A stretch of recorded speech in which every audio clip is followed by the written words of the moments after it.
Salut à toutes, salut à tous. Bienvenue dans un nouvel épisode de l'univers Pokémon.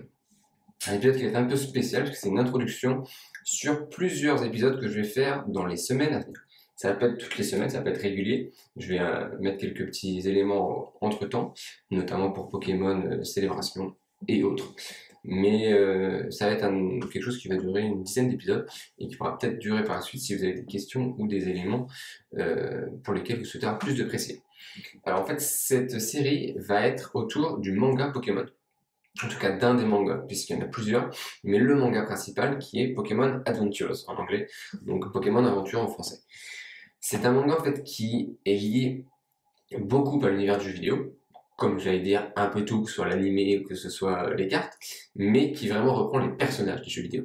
Donc c'est-à-dire que les personnages principaux vont être le personnage, l'antagoniste principal dans les premières versions, Red en l'occurrence pour le premier, et Blue ou Green qui était un personnage qui n'a pas été amené dans le jeu vidéo mais qui devait faire partie du jeu.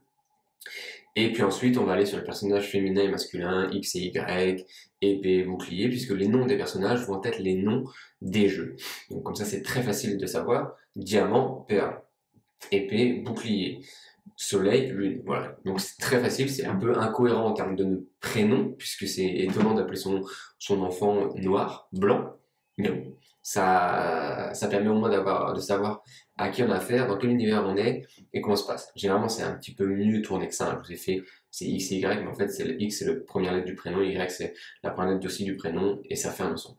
Je ne vais pas rentrer dans le détail pour chaque, puisque je ferai un épisode sur chaque manga et sur chaque série, entre guillemets, sur chaque arc, puisque tout est canon. C'est-à-dire que vous partez de l'époque de Kanto et vous allez jusque Galar.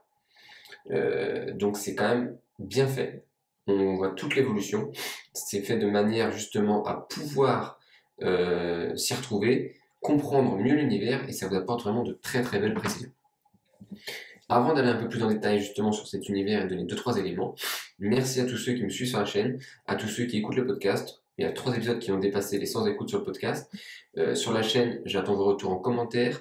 N'hésitez pas à souscrire, à me donner toute votre force et à envoyer des pouces bleus surtout, pour m'aider justement à continuer, à me dire ce qui vous plaît, ce qui vous plaît pas, et à me donner des idées si vous en avez. Pour le podcast, n'hésitez pas à donner un avis à chaque fois, de manière à ce que je puisse savoir ce qui vous plaît, ce qui vous a moins plu, et savoir quel contenu que je peux adapter à vos enfants. Petit aparté terminé. Pour justement ce manga qui a beaucoup de volumes et qui a du coup, comme je disais, différents arcs, on voit même des redites, puisque vous allez avoir, du coup, ça à partir de rouge, bleu, jaune, qui est inclus à chaque fois. Le troisième, entre guillemets, les troisième séries sont inclus à chaque fois. Vous allez avoir or, argent, cristal, etc., etc. Et vous allez même revenir après au rouge. Vous allez revenir pardon, après à rouge feu, vert feuille, etc. On va même revenir après à or, heart gold, soul silver. Donc vous allez avoir des redites noir, noir 2, blanc 2.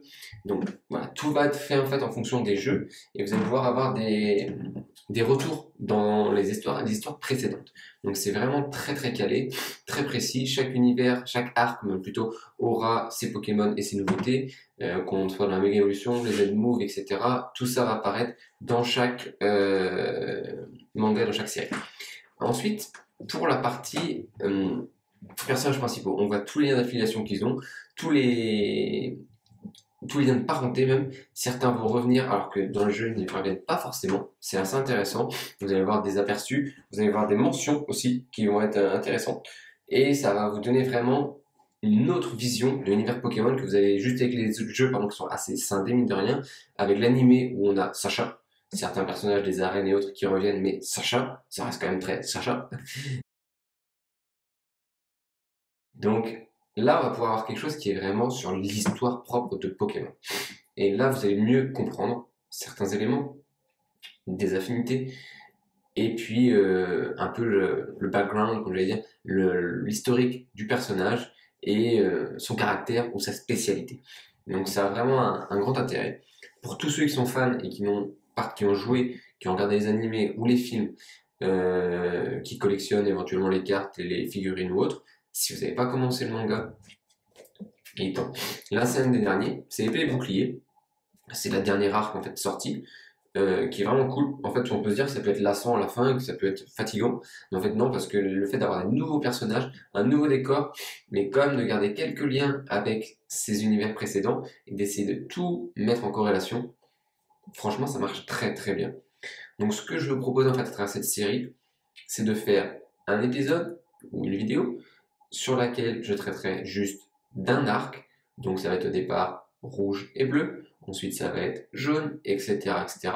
Je ne vais pas vous faire de spoil, je vais juste introduire des personnages, le contexte, l'histoire et avancer. Donc à chaque nouvel épisode, nouvelle vidéo, vous aurez ces éléments qui pourront vous donner envie justement de lire ce manga. Donc il est publié en français en plus, donc ça c'est cool. C'est pas souvent qu'on voit ça. La qualité graphique, vous allez voir, est vraiment cool. Je vous montre un petit exemple. On s'y retrouve facilement. Il n'y a pas de déperdition par rapport à tout ce qu'on peut avoir dans le jeu vidéo ou éventuellement dans l'animé pour les Pokémon. Moi, je vous le conseille fortement. N'hésitez pas à l'acheter. Vous pouvez le trouver en coffret même. Il est présent un peu partout. Je pense que à l'heure de 25 ans de Pokémon, connaître son histoire autre que par les jeux ou par l'animé, c'est vraiment nécessaire. C'est un peu la base, j'allais dire, le b.a.-ba. Et pourtant, je remarque que les mangas Pokémon ne sont pas si connus que ça. Notamment le manga principal, parce qu'il y a d'autres mangas qui sont dérivés. Mais ce manga-là n'est pas si connu que ça. Et je voulais justement le mettre en avant. Je vais vous proposer ça. On va vous faire plusieurs vidéos justement afin que vous puissiez mieux comprendre, mieux le découvrir et l'apprécier. Je vous retrouve pour le prochain épisode où on va discuter justement de l'arc rouge et bleu. À bientôt. Ciao, ciao.